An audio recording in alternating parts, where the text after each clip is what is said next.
Hello, today's topic is atomic theory, periodic classification and properties of elements, and topic is hypothesis of Niels Bohr.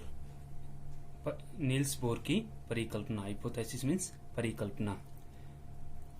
It is given by Niels Bohr in year 1913. Niels Bohr scientist के द्वारा 1913 में दिया गया. According to this hypothesis, इस परिकल्पना के अनुसार, first, in the centre of atom nucleus is found. अपना जो एटम है, ये एटम है, इसके सेंटर में न्यूक्लियस प्रेजेंट रहता है.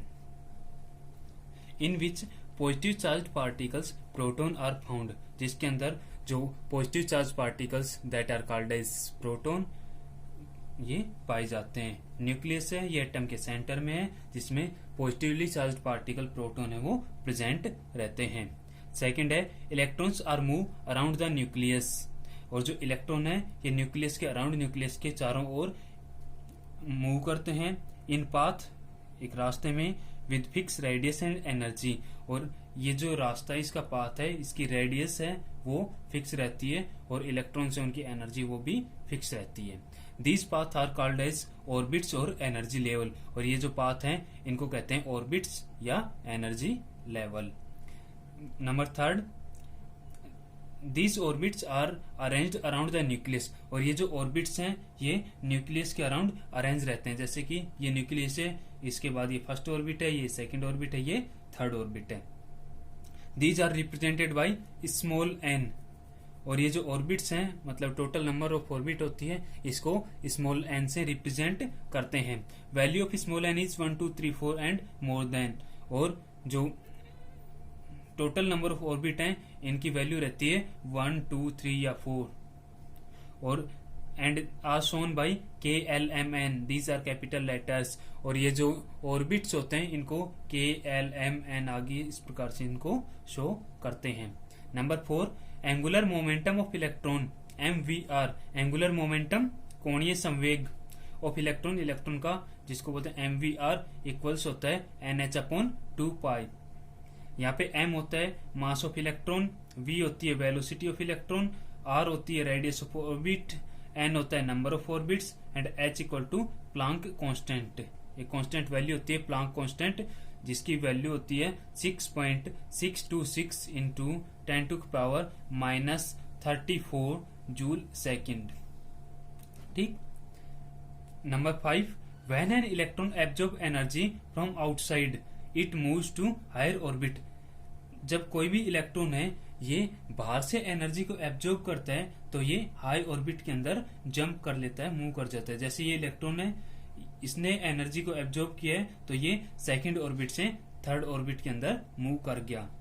नंबर 6 आता है, when an electron emit energy it moves to lower orbit, जैसे कि ये इलेक्ट्रॉन अपना सेकंड ऑर्बिट में प्रेजेंट है, ये इसने एनर्जी को इमिट किया है, उत्सर्जित किया है, एनर्जी को त्याग किया है, निकाला है, तो ये फर्स्ट ऑर्बिट के अंदर मतलब लोअर ऑर्बिट में आ गया.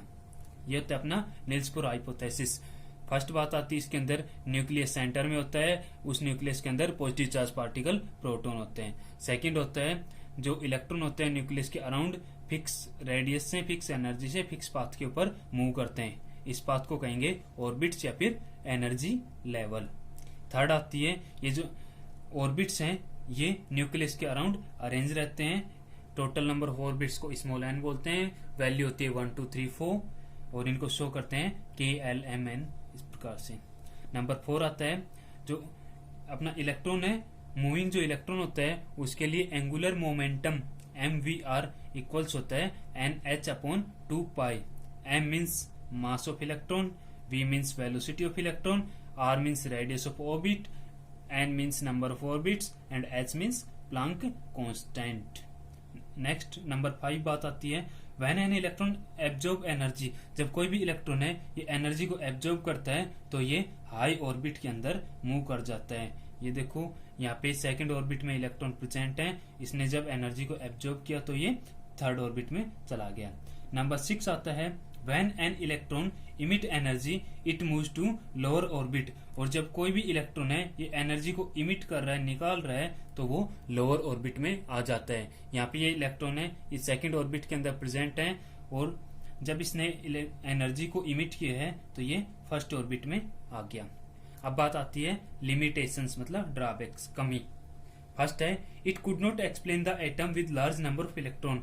अपना जो नील्स बोर हाइपोथेसिस है ये उन एटम्स को एक्सप्लेन नहीं कर पाता जिनके अंदर इलेक्ट्रॉन्स है वो लार्ज नंबर में होते हैं, ज्यादा संख्या में रहते हैं। सेकेंड बात आती है it could not explain the formation of chemical bond between atoms. जो केमिकल बॉन्ड बनता है एटम्स के बीच में जिससे कि मॉलिक्यूल्स का फॉर्मेशन होता है, उसके बारे में ये जो अपना नील्स बोर हाइपोथेसिस है ये इसका एक्सप्लेन नहीं कर पाता है।